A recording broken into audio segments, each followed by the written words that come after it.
সকালে হেঁটে হেঁটে বাড়ি যাচ্ছিলাম, তখন দেখলাম মাহিমা আপু এখানে নৃত্য করছে। তো নৃত্য করা দেখে আমি থেমে গেলাম। সেখানে কিছুক্ষণ দেরি করলাম।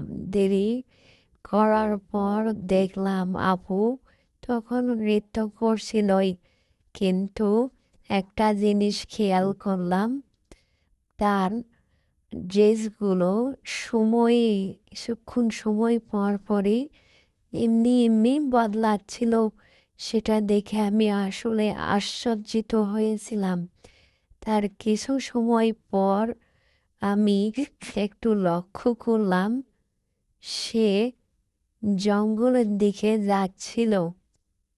জঙ্গলের দিকে যাওয়ার পর সেখানে দাঁড়িয়েছিল।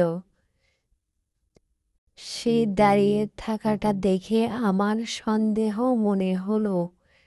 সেখানে আমি লুকিয়ে অপেক্ষা করছিলাম যে মাহিমা দিদি কি করে সেখানে। তারপর আমি দেখছিলাম দিদি সেখানে দাঁড়িয়েছিল। কিছুক্ষণ পর মাহিমা দিদি চিৎকার দিয়ে উঠল।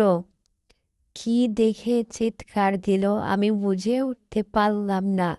দিদির চোখ মুখে ভয়ের ছাপ ফুটে উঠেছিল।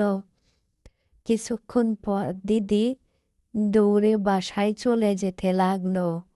বন্ধুরা, গল্পটি ভালো লাগলে অবশ্যই আমাদের চ্যানেলটিকে সাবস্ক্রাইব করো।